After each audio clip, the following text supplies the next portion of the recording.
Welcome to Shift, a college admissions ACT, SAT, and CLT podcast for a changing world. I'm Tyler, the founder of Achievable, and we have affordable ACT and CLT courses that include everything you need to ace your exam. A full textbook, tons of review questions backed by our memory enhancing algorithm, videos on key topics, a built in study planner, and full length practice exams. You can get a free trial by going to achievable.me, and if you like it, use the code podcast to get 10% off. Now, let's get started. Today, we've got Durga Suresh-Menon with us from New England Innovation Academy, and I'd love if you could introduce yourself. Absolutely. Thank you so much, Tyler. My name is Durga Suresh-Menon, and I am the new head of school. I apparently get to say that I'm new for about 8 months. So I would say I'm the new head of school at New England Innovation Academy, and we are in Marlborough, Massachusetts, about 35 miles outside of Mhm. Boston. And we are a 6 through 12 day and boarding school. Our boarding program starts at seventh grade. The sixth graders don't get, they're too small, too young. They don't live on campus, but we have a boarding program that goes 7 through 12. And we are what you would call a school that focuses on the future and being relevant in the present. Mhm. And so, we have innovation in our name. And what we teach is innovation and entrepreneurship. That is our focus. But we also prepare students to go to college. Right. That's great. When I heard about you and kind of like your school, what I thought of was how essentially high school is going to probably need to evolve here in the next, I don't know, hopefully soon, but like in the next 10 years for sure, especially with, the rise of AI. And one of the things that I think about, this is, just a small side tangent, so bear with me, is when my cousins who are, firmly in Gen Z were growing up, everybody told them like, go get a computer science degree. That's how you can, secure a really lucrative career and all these things. And so everyone went and did that. And now there's less computer science job openings today for entry level than there were before the pandemic. And it's just like, AI just like completely changed that entire field in less than 5 years. And so if you had started college in like 2022 and you're getting out, next year, you're like, well, crap, like that was the thing to do 4 years ago. So it's definitely a really interesting problem. And I'm excited that you guys are tackling it even as early as seventh grade. And so, yeah, I think to start things out, I mean, basically, not just you, but just general advice, even for parents. Like, how should parents start to think about reframing, even as early as middle school, but certainly like the high school education for their child? I think traditional thinking, exactly how you said, when you talked about computer science a few years ago, up to 10 years ago, when I was growing up in the 90s and was getting ready to go to college, it was being an engineer. I have an engineering degree, by the way.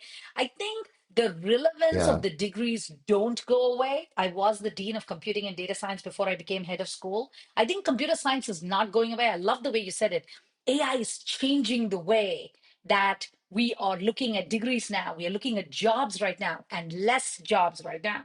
But the Hmm. jobs that are open, Tyler, are extremely skilled jobs, right? And so I think one of the Hmm. things that we need to start thinking about, and I'll talk just about middle and high school, even though I think we should start talking about it as early as possible, is that we should not be necessarily thinking about education in one very narrow way. That's how education has already been, right? You go to school, Right. then you go to college, then you get a job, then you buy a house, right? Then you get married, you have children. Like it was like check marks, like people had to do check. I think that doesn't work anymore. The gig economy happened. Right through COVID, if you ask me, one of the things, the big things that happened when we started talking, you and me, you talked about the guy work from home, right? That was not as prevalent as it is now. And now there are people who only look for work from home jobs. They don't want to go anywhere to work in an office, right? So everything is changing. Hmm. And with that, education needs to change from the beginning. We cannot be talking Right. about only one pathway. We need to talk about that. I want to say that, the many ebbs and flows of life, we need to prepare our students for anything that they choose. As in NEIA, we have started saying it in New England Innovation Academy, we say, instead of saying what is next, we have said whatever is next. Interesting. Okay. So just like kind of reframing it, because at the end of the day, like, you could argue that change is going to get faster, not slower, and you kind of can't prepare necessarily for a specific job as much as maybe you're just kind of preparing a set of skills. Yes. Yes, 100%. Like, we always talked about soft skills, soft skills. I'm telling you, being able to present a logical thought is going to become the most important skill in the next 10 years. So you keep saying, oh, AI does this, AI, but you still need people to explain it to people, right? The sales and the marketing side of things, right? The creation of things and that connect between, I always talk about this interface. There's always the research, back end, technical things. Then there is the people who use it, the customer, right? And then there is this big interface in between that happens. That's not going to change, right? So Mhm. so there's more options now. Before it was like you were either a consumer or you were a creator, and there was nothing else. But there's so many other things that you can Mhm. do right now. And I like the way you said it. We need skills, not subject matter expertise. Right. Yeah, well, and I think it's not only that, it's that it's the only way to kind of be future flexible, Hmm. right? So then let's talk a little bit about how to get there. I definitely agree with you that that's kind of the way that things should go. But, if you were advising a student at your school or like, parents of a student at your school, like how would you set them to kind of like planning for and tackling this challenge? It's a great question. I've been thinking about it as I prepared to talk to you today of examples, right? So I'll give you an example, and this happened Mhm. very recently, so it stayed in my mind. So we always say at my school that we're all about innovation and entrepreneurship. So we had an open house recently, and one of the parents said, "So you're going to teach my kid how to make a business?" Like he was like, "Oh, so my kid is going to be a millionaire when he comes out of high school?" So we were like, but that's not necessarily what we teach. We teach the Mhm. entrepreneurial mindset, right? What is the Mhm. entrepreneurial mindset? You tried something, you failed. Now what? Right? So you fail forward. Right. You have now said, okay, I tried this, this doesn't work. So what would I learn from this? What would I change? How would I reiterate?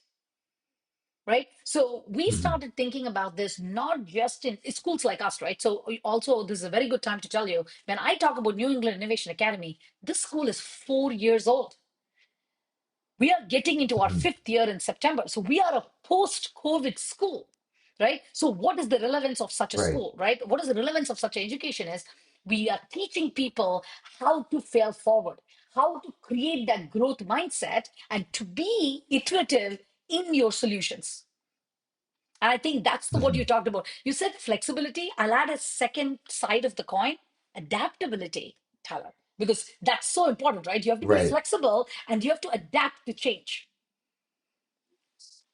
Yeah, well, and it's hard because I talk to a lot of other people in like the college admissions world, and the advice in the 90s when I was a kid was like be a generalist, like be a well-rounded applicant. And now it's like the opposite. It's like you should have known since when you were in sixth grade that you wanted to do robotics engineering, and you needed to have started your robotics engineering club in ninth grade, and then and you went to a robotics competition in 11th grade, and also have like a side project where you built a robot, right? Like that's the advice nowadays, which is I think better in some ways because frankly I think like it tells the universities a lot more about like what you're going to do with your Mhm. career, right? And it also kind of is more directed in terms of like you're hopefully working on something that you're interested in as opposed to like taking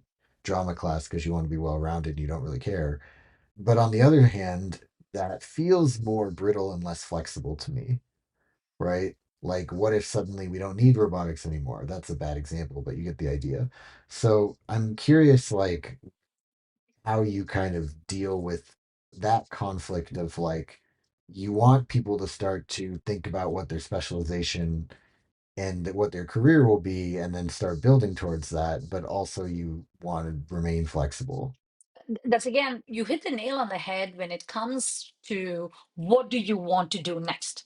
So, Tyler, what you described to Mhm. me sounds like a very well thought through, flushed out student or a family, right? I always say this, I'm an independent school head of school, right? Our main customers are actually our parents who are hiring us, right, to take care of their child. And you are talking about a very thought through, like I like the way you said it, do this in sixth grade, do this in seventh grade, do this in 10th grade, get this side project going. But I think that is not every student. I think right Mhm. now the students are, because the undecided major in college is not going away anytime soon.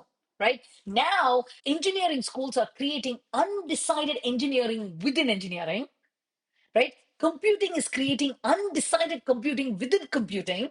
And then there's this overall undecided major or a general major. So I don't think it's that dire yet. But yes, you're right. What you talked about is a very parent plan, parental plan for the student.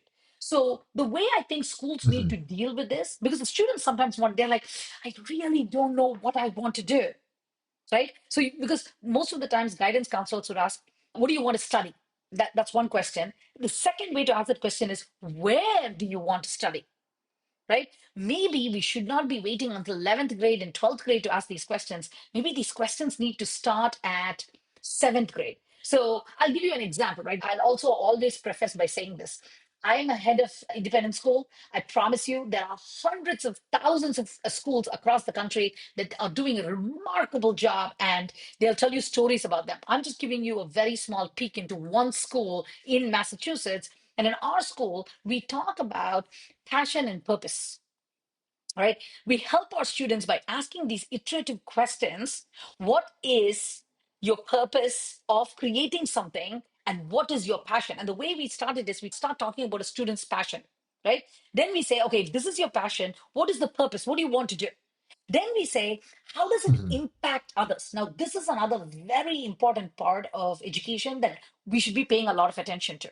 And we call it human centered design, Mhm. which is you don't create something putting a person in the middle of it. Like, why are we creating it? Asking those right questions, right? So I think we need to start asking those questions way back in the pipeline. Don't wait until the 11th and 12th grade to be like, which college are you going to? Because there are some students who truly believe that exactly what you said, Tyler, that if I don't go to college, there's no other options for me, right? Mhm. And there are Right. hundreds of other options for people if you don't go to college. It's not just that. Somebody talked about a gap year. You could go into a PG program. You could go directly into work. You could go and just upskill in a very small, narrow field, which is very relevant and needed right now. And Tyler, we definitely need to discuss the lack of workforce in certain parts of the entire workforce, right? So if you go to the Bureau of Labor Statistics, they'll tell you what jobs. I love the way you said Right. in computer science, there are too many graduates, not enough jobs.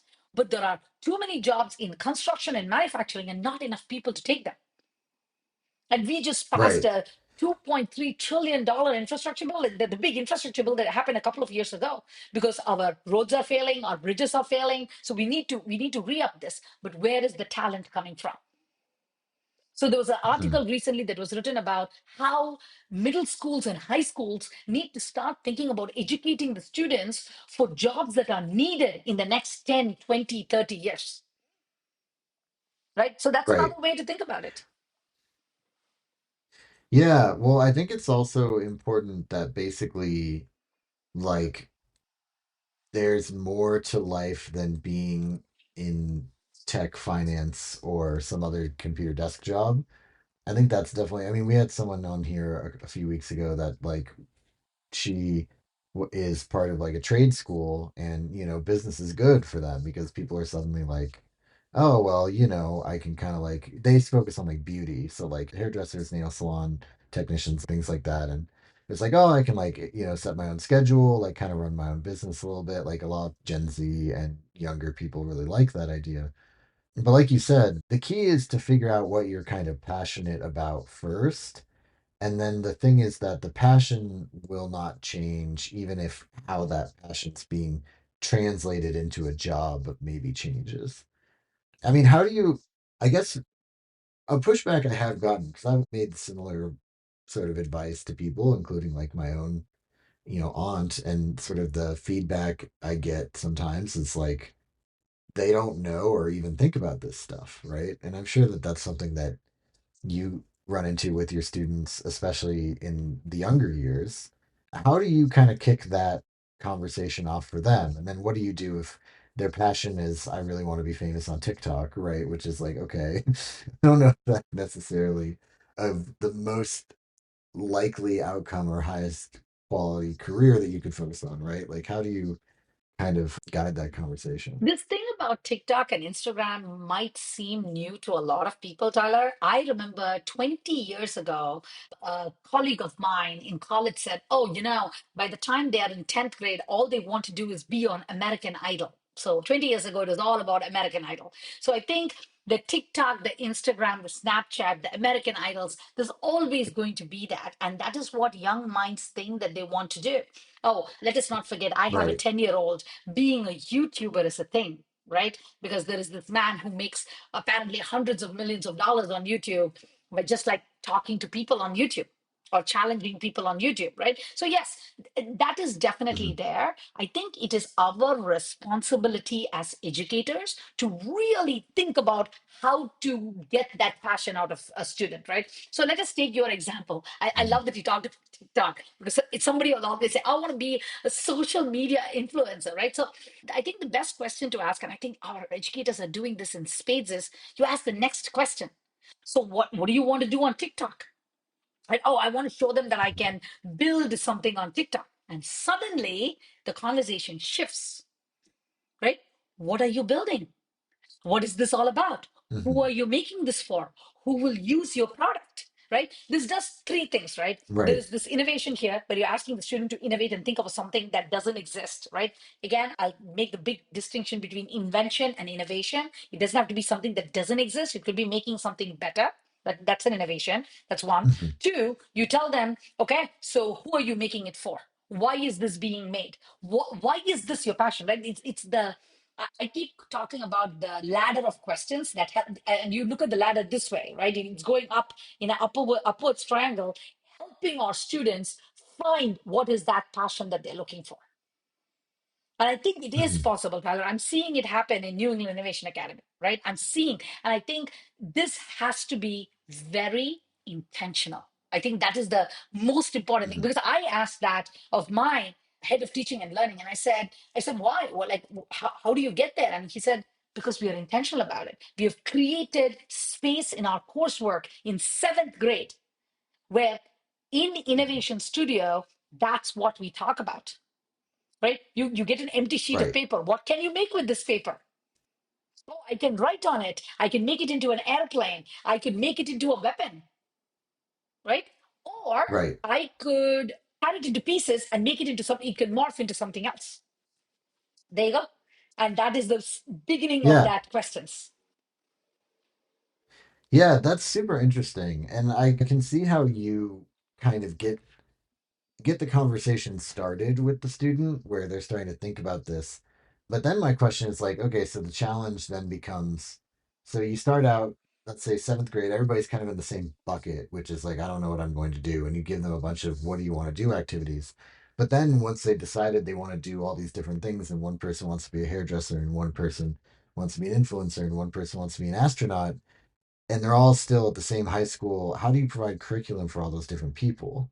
Or is it not that you're providing the school, right? Because also, again, I can't like for people that don't go to your school, also like how do you facilitate that? I guess it's like the second part of that Oh, question. that's a great question. And again, this will come back into the difference between going to a public school versus going to an independent school like ours, right? And I feel that there's Mhm. curricular flexibility when you come to it. As heads of schools of independent schools, we are constantly asked to make a case for why. Why should somebody come to an independent school and spend tens of thousands of dollars versus going to a public school for free? And this is where that curricular flexibility piece comes in, right? And you're so right. Mhm. Like everybody has passions. So I'll give you an example. Again, I can't talk for all independent schools, but I'll give you an example of one independent school because I lead it. In New England Innovation Academy, you're completely right. We do have that talent. We have the astronaut, we have the influencer, and we have the person who wants to Yeah. be an artist, right? everybody needs the base skills. So we call that bringing everybody to ground level. What is that ground level? You need your basic math skills, you need your basic science skills, you need your basic writing skills, you need your reading skills, right? This is like the basics that you need. So our education is still built on that curricular stability. Where we go from there is where we all diverge into different kinds of schools. For us, academic excellence is not just math and science, but finding your passion, being innovative about that passion, being entrepreneurial about that passion, keeping in mind that human centered design is what helps generations to survive. We actually call it as that is being future focused. If you're not thinking about what you're making, who you're making it for, you're not being future focused, right? But as an independent Mhm. school, we have that curricular flexibility, right? I always say that that is the big difference. Like it's a different structure of budgets, it's a different structure of curriculum, it's a different structure. But again, we all are teaching that the base case. We're all teaching what is required in every single individual, like the basic math skills, science skills, reading skills, writing skills, social Mhm. sciences. We're teaching all of those things. Where do you go from there, right? So, and I think that Mhm. is the flexibility that we are able to do in a school like ours, where we are like, we have this course called Innovation Studio that's a requirement for every single year, right? And in Innovation Mhm. Studio, our focus is getting this passion out of our students, helping them understand what does innovation actually mean, what is entrepreneurship, because it's not like, because every time I say innovation entrepreneurship, they'll be like, oh, so you're teaching my kid to run a business. Now, don't get me wrong, do we have six very successful businesses that run out of our school? Yes, we do. Between 8th to 12th graders, I have six businesses that run, right? And they even know how to do succession planning. They know how to buy a business. They know how to sell a business. Yeah, we do have those kids as well. But we are teaching the entrepreneurial mindset, which can lead to an entrepreneurship opportunity, but it's not an entrepreneurship school. It's teaching entrepreneurship. Yeah, well, and I think it kind of, you just mentioned a bunch of things that made me think about how really kind of just school in general needs to change. And I think it's not just high schools, but also colleges. I mean, yes, there's like Babson, which is an entrepreneurial focused college, and but like I went to Carnegie Mellon. There was one entrepreneurship class that I took, and it was in a lot of ways the most useful class that I took, and taught me all these things that were like outside of the box of like typical academia. And it sounds like you're talking about sort of your schools doing the same thing at the high school level.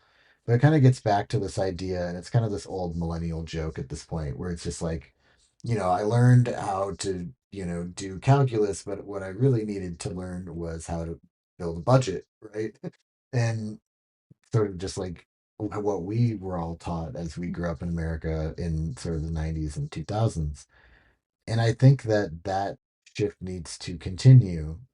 Things like budgeting, like you said, presenting an idea properly, right? Public speaking, even, right? Or relationship building, or buying and selling businesses, right? Even if it's your lemonade stand or whatever it is. And so I think that, yeah, just in general, I would like to see more emphasis on sort of life skills. And maybe that's where the generalism comes in, We call it right? life I don't at know. New England Innovation Academy. We actually have a course called Life Design that flows through sixth grade Mhm. all the way to 12th grade. And these are all the things that we talk about.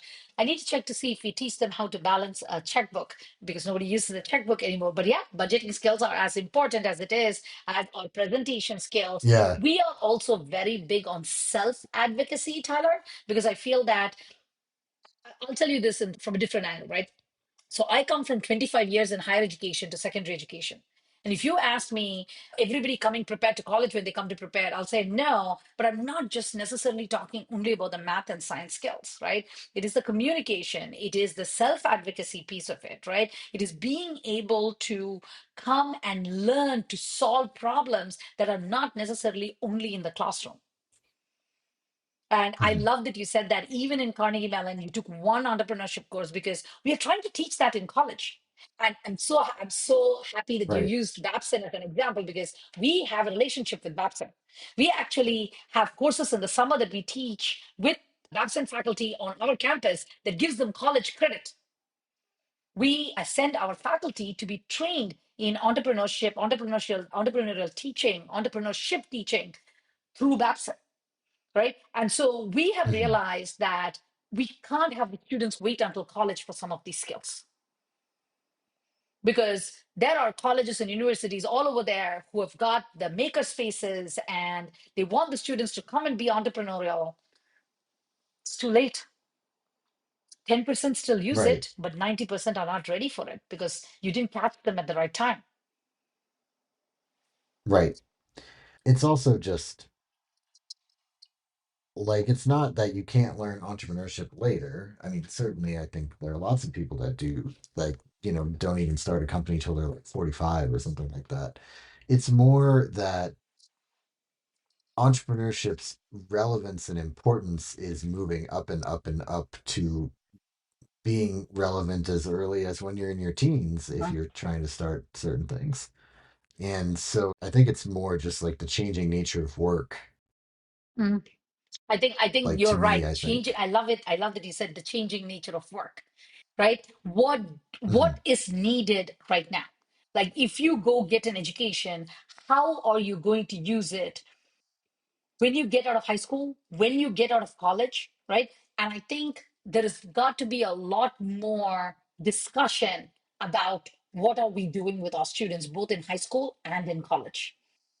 And I love that you said that this Yeah. cannot be all about the onus on it being on high school. There's a lot of it that higher education is doing right now as well, right? Because I think higher Mhm. education, in a way, is also on the precipice of, are we doing the right things? Are we being relevant? I think everybody's asking that question at every single stage, right? Am I being relevant? Are we being relevant? Right. Well, and yeah, it's really an interesting inflection point, right? I think it's also, why kind of you're like the school that you are a part of and others like it are in such an interesting place, right? And I think maybe to kind of, at least for me, kind of my last line of questions or comments is around the idea of independent schools, right? I mean, I feel like I very much value public education. I certainly don't want it to go away. I think that it provides, like you said, it provides that like ground floor for so many people, especially those who don't come from like means. And also, I do think that we need to innovate our education system before, the rest of the world passes us by, basically. Mm-hmm. Very, very true. And I think there's a lot of public school and independent school partnerships that are happening, Tyler. I'm going to be meeting with, Hmm. we are what you call as Metro West area, where our school is. I'm actually talking to the superintendents of the public schools to see about what kind of synergies do we have, right? Because there is a Hmm. funding difference, right? So how can we support each other? This is not always, we're not in the business of just making money, because a lot of people think about independent schools that way. We are in the business of education, right? And there's a lot of Hmm. partnerships that happen. We are constantly thinking about what is that synergy that we need to create so that we can work together, so that we can help all our students move forward. I'll give you another example. Hmm. We decided in 2024-25 that we needed to make a decision about AI. If my director of innovation was here, he would tell you you could do one of two things. You could either Hmm. run away and hide, or you ride the wave because a big wave of AI is coming. And at New England Right. Innovation Academy, we have decided to ride the wave, right? Because we have a Yeah. fearless I mean, I leader. don't think there's really a choice. But in education, they do think that, Tyler. There is this argument about, oh, AI is going to take over the world. No, it is not going to take over the world. It's a tool. It's a great tool. It's a wonderful tool if you know how to use it, right? So I think there are still, and some people think it's just going to go away. That's what I'm saying. That's why Right. you have to really think about, the wave is coming. What is your choice? And we decided we are going to ride the wave, right? And so we Right. did this day called a day of AI. So we really intentionally created programming about what is AI? How is AI used? What is AI's relevance in a school that is 6 through 12? Why are we talking about it? We brought speakers from outside. We talked about ethics in AI. We brought this company that talks about ethical AI to come and talk to us. It was an amazing day. But we invited all the schools around us to come and join us, right? It was not about like, Mhm. oh, we are going to do it and nobody else is going. No, no, it was like, what else can we do? Maybe there are projects that we can all work together. Because I think if you're riding the wave, you want more people to join it, right? Because it is the right thing to do. And I think that partnership is going to grow more because universities are doing that too. And now we are trying to build these relationships between high school and universities as well, right? So all Mhm. different kinds. So we within the public and independent, we are trying to partner.